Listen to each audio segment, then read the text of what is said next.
Hi friends, and welcome back to the Baseball Card Illustrated channel. As you can see, I've been relegated to bench, where I belong.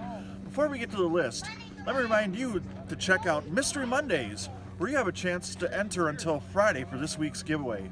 Also, May is bonus giveaway month here on the channel. On each video, I'm picking a subscriber at random and giving away a car I stole from Kevin. Today's winner is Mets Rule, and if you respond to this video by tomorrow, that's Friday, at 10 a.m. Eastern Time, you'll win this, a Darryl Strawberry Fleer rookie card. Now, bound fresh in the locker Mike Piazza used as a member of the Florida Marlins, here's Bronco's bottom 9 basketball autograph starting lineup. Number 9. Let's begin with a two-time MVP and the current coach of the Brooklyn Nets, Steve Nash. He returned to Phoenix in time for the 2004-2005 campaign and instantly turned the Suns into a contender.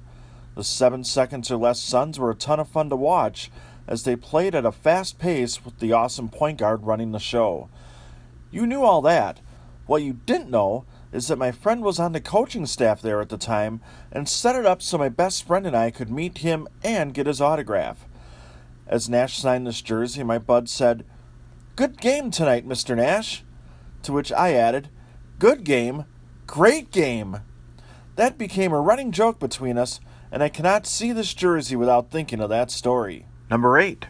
If we're handing out awards for the best hairstyles in NBA history, Jack Sikma is a candidate for either the best or worst ever, or maybe both.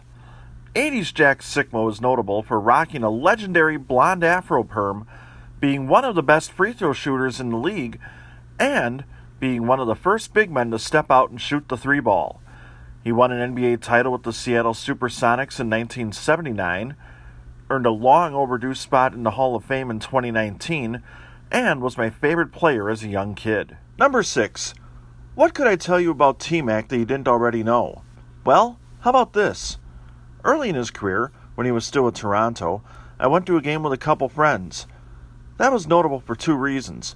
First, a fan was wearing a McGrady jersey well before he established himself as a star, and we heckled that poor guy all night as the Bucks stomped all over the Dinos.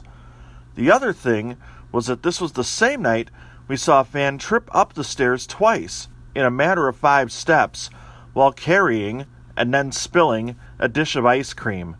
Good times. By the way, do you recall what team McGrady finished his career with?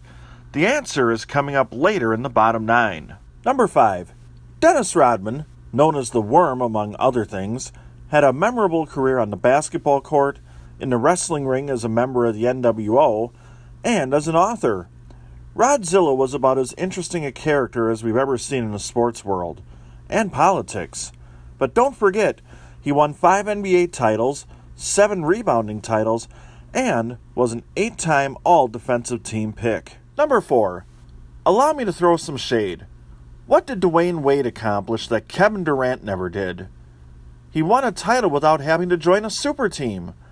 While the Heatles won with Chris Bosh and LeBron James joining D-Wade, Flash also won a ring with a past-his-prime Shaq. Wade led the league in scoring in 2009, averaged better than 20 points a game for 9 straight seasons, and made the All-NBA team 8 times. Hey Baseball Card Illustrated Maniacs, allow me to tell you that T-Mac finished his career with the Atlanta Hawks.